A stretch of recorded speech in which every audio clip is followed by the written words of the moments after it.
In this video, we're going to discuss how ordinary people with ordinary lives can live on Social Security alone using a technique called the four-column method. Coming up next on Holy Schmidt. Holy Schmidt!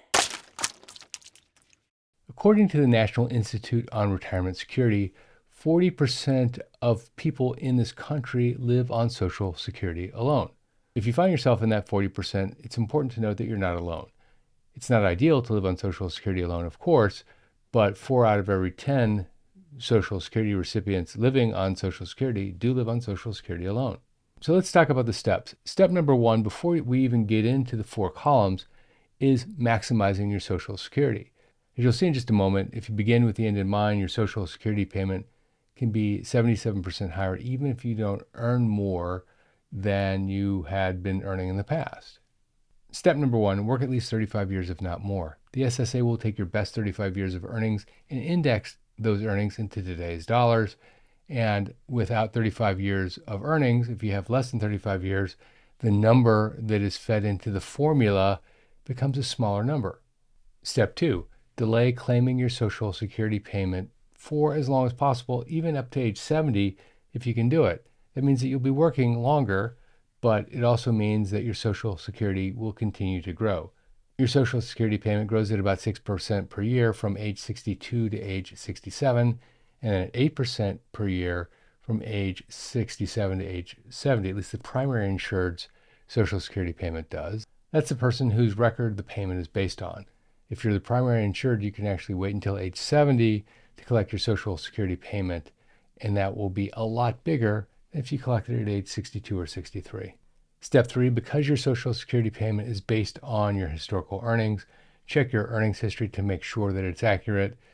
As I've said in previous videos, the SSA in the 80s and 90s still did a lot of tasks, still automated a lot of tasks. They do so today as well, but back in the 80s and 90s, it was particularly true. And someone may have forgot to put on their glasses and keyed in an 8 when they should have put in a 3 or vice versa. The last step before we get into the method is to make sure you coordinate your benefits with your spouse.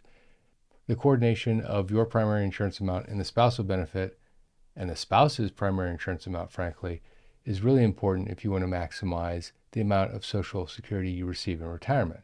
If you want the roadmap on how to do all of that, as I said before, I'll put a link at the end of this video to a video that discusses a lot of this information in a lot more detail. All right, let's get into the method. Take out a piece of paper and draw 1 line across the top and 3 lines down the center of the paper. So you have a total of 4 columns. In column number 1, you're going to write the words quick wins, because these are the things that you can do immediately to bring down your costs. And the reason that they're quick wins is because these things don't really add a lot of value to your life. And so they're pretty easy to discard. Most of the time, they're just kind of a pain to get rid of. You don't really feel motivated to do it, but because you don't feel motivated to do it, they stay on as an expense in your life when you really can get rid of them pretty easily. There are 2 ways to identify these expenses. One is just from previous experience, you know what they are and you know what needs to be done. The other is by pulling out your bank account and scanning your bank account for charges that you know you shouldn't really be paying for. We'll talk about both right now. In column 1, write down everything that you can think of that you know that you're spending money on that you shouldn't. Let me get you started with some examples from my own life that I've gotten rid of. The first is cable TV. In this day and age, it doesn't make a lot of sense to have cable TV because an internet streaming service is a lot less expensive usually, and you can get many, if not all, of the same cable channels, or at least the stations that you watch. And additionally, you can purchase or subscribe to programs and services like Netflix that allow you to have videos on demand. The next is your gym membership. Now, if you're using your gym membership, then it's not a waste. But the stats prove that most people don't use their gym membership. And like many things, once they sign up for the gym, they feel like the pressure is off and they feel a lot better about themselves, but they don't actually go. If you find yourself in that situation, of course, using your membership sounds like a really good idea, but if you're not going to use your membership, then you shouldn't pay for a gym membership that you're not using. Number three, lottery tickets. I suppose it's possible you could win, but the math really suggests that it's unlikely. And the fact is, the average person who buys lottery tickets doesn't buy one, they buy multiple tickets. And some people buy 20, 30, 40, $50 a week of lottery tickets, and they don't win anything. Or if they do, it's not nearly enough to cover the cost of the tickets. Next up, the coffee shop trip. This is the classic one. Everybody thinks about it. A $5 latte at Starbucks is still $5. You can buy the same bag of beans from Starbucks for about $10, and that bag will make 20 or 30 or 40 cups of coffee. The ROE, the return on equity, the return on investment, ROI, is huge for Starbucks. If they're charging you $10 for a bag of beans, that means that each coffee is 50 cents, but they're charging you $5. Next is fast fashion. Fast fashion is the really junky stuff that you buy that looks good once, but starts to fall apart very, very quickly after you wear it one time. And maybe even the first time you wear it, it doesn't really fit right, but it's good enough. You see fast fashion at pop-up shops, and these pop-up shops pop up in various formats all year round, but normally it happens, or they happen a lot over the holidays anyway. Next up, bottled water. Bottled water is, number one, really expensive. A $2 bottle of water is about 5 cents worth of water if you have a water filter, and I think I might be overestimating the cost. But if you have one of those Brita filtration systems, it basically tastes the same. And actually, you look a little bit more PC if you now have one of those sporty containers to carry your water versus a plastic bottle of water. Next up, subscription services that you forgot about. Now, I mentioned earlier, subscribing to something like Netflix makes a lot of sense if you're using it, but for every Netflix subscription someone has that they use, they might have 3 or 4 other subscriptions that they don't use. And this is supremely wasteful because you're going to pay for it one way or the other, and it's not like you can save it up for next month. Something else that comes to mind are trendy fads, like a juice cleanse, for example. Now, don't get me wrong, there are a lot of reasons to have a juice cleanse beyond the scope of this video. Oftentimes people do it for health reasons or for other reasons, but if the trendy fad is just there because everybody else is doing it and you feel like you should do it too, well, a juice cleanse is very, very expensive, and things like that are very, very expensive. Next up, expensive restaurants. Now, it's really important to note the difference between dining out and dining out in a really expensive way. There are a lot of social benefits to dining out. You can meet people out, you can just get out of the house and see the world a bit more, which is also very, very healthy. But if you're dining out and you must go to the best, most expensive restaurant in town, either because it makes you feel good or you feel like you want to impress somebody, well, maybe look at something a little less expensive. Those are the ones off the top of my list. If you can think of another one, or you discover another one that you think a lot of people might find useful, just put it in the comments section so others can learn from you. And by the way, one of the reasons that people don't do things like just canceling unused subscriptions is because subscription companies make it really hard for you to do it.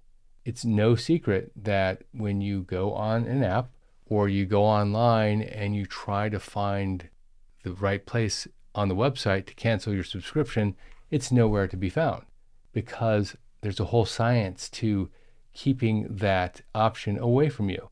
The best way to fix that, by the way, is to either go onto Google and say how to cancel, and then you insert the name of the company that you want to cancel your subscription from, or you go into ChatGPT, for those of you who use ChatGPT, and just say, how do I cancel, and give it the name.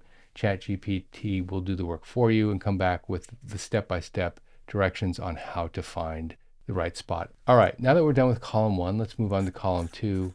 In column 2 are the things that you have to have in your life, but you're probably paying too much for them. So at the top of column 2, write the words paying too much. And just like in column 1, there are going to be 2 sources of information. Source number 1 is just what you know to be true. It's in your head. You've been thinking about it for a while and you just haven't gotten around to it.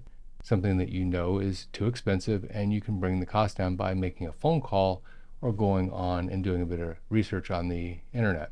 And number 2 are things that you discover when you go through your bank statement, just like you did in column 1.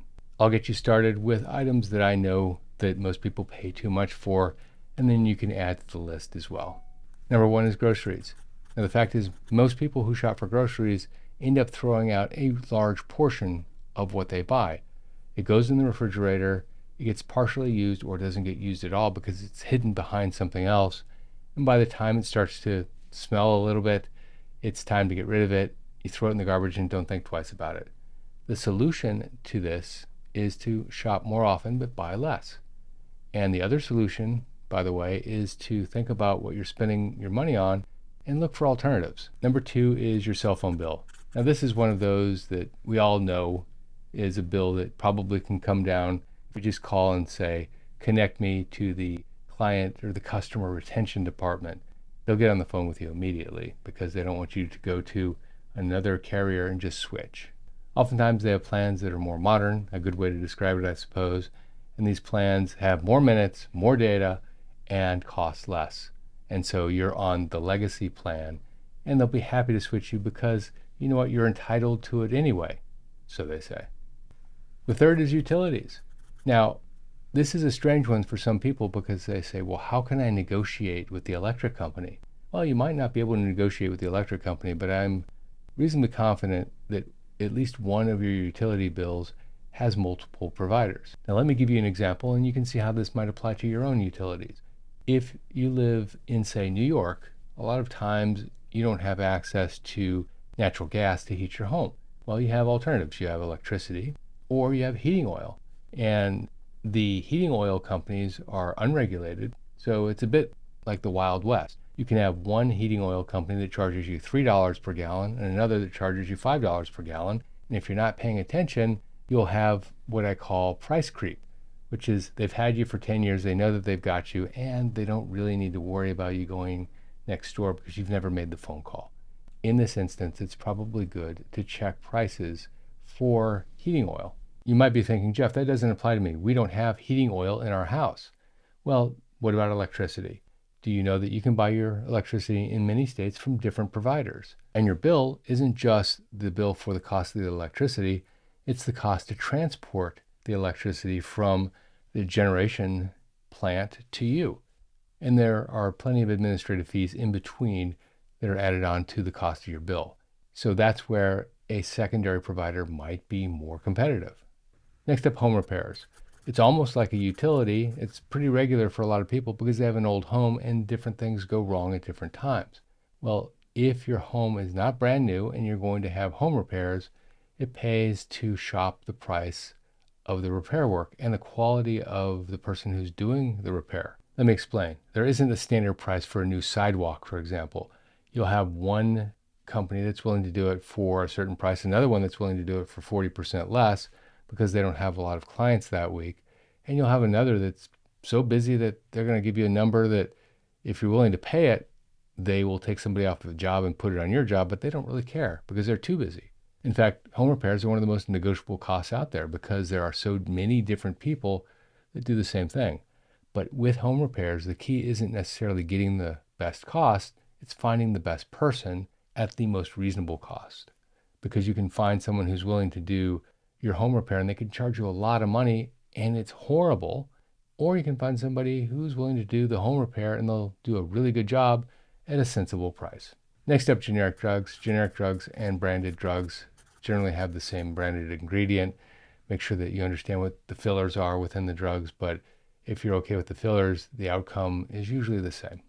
Next up is insurance costs, things like your home, your auto, your medical costs. All vary from provider to provider. Some are willing to give you a discount if you bulk them together. Some will charge you less, believe it or not, if you break them apart. It depends on the claims experience of the insurance company and just how much money they want to make, how much profit they want to take from the region. All right, so you have column 1, you have column 2, you've scanned your bank account to see if there's anything else outside of what we talked about right now in this video to add to those lists. Now let's move on to column 3. Now column 3 are permanent costs that are unchangeable. Now you're saying, Jeff, why would you have a permanent cost that's unchangeable in column 3? Well, the reason is that not all permanent costs are permanent. In fact, most permanent costs are only permanent at a point in time. So in column 3, put permanent costs and put quotes around the words permanent cost. And let's just jump right through these. First, rent. If you're renting and you have a lease in place, and let's say you signed a 2-year lease, it's 24 months, and you're 6 months into your 24-month lease. At some point, that lease is going to mature and you're going to have to make a choice. Am I going to stay here or am I going to move someplace else? But while you do need a place to live, you don't need to live in that place. And maybe your landlord was willing to reduce the cost of your rent at the end of your lease simply because you're leaving and he really liked having you there. You were a good tenant. But know that rent is not permanent because you have options. Next up is a car payment if you have a car payment. If you have a car payment, you either got your loan from the dealership or you brought it in from another bank. But in both instances, there may be a better rate outstanding. Now this, you don't actually have to wait till the end of the term of the loan, in most cases anyway.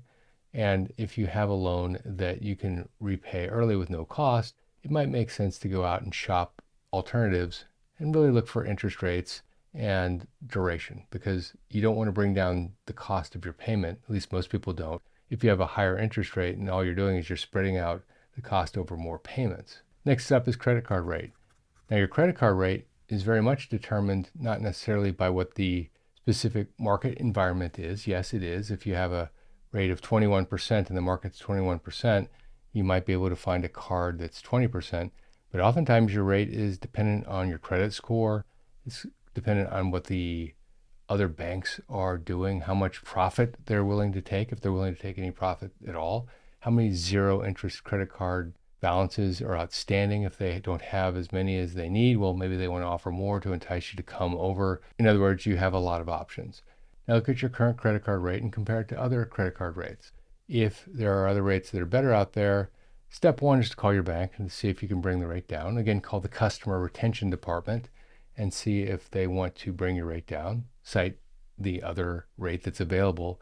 If they say no, and that's okay if they do, then take your business elsewhere, look for another credit card company and apply there.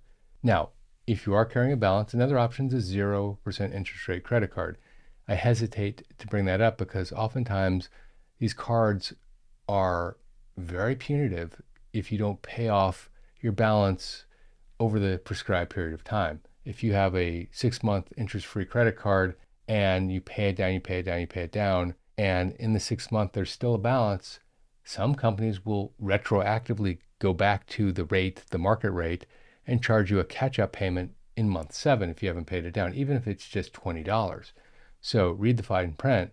And also the other aspect of a 0% interest credit card is that the overwhelming evidence suggests that people who use these actually go into more debt simply because it feels good. There's a bit of relief from the fact that you now have some breathing room, your payments lower, you're not paying an interest rate, so why not go out and buy a new wardrobe, for example. Property taxes are sometimes negotiable if you're an empty nester and you don't have children going through school.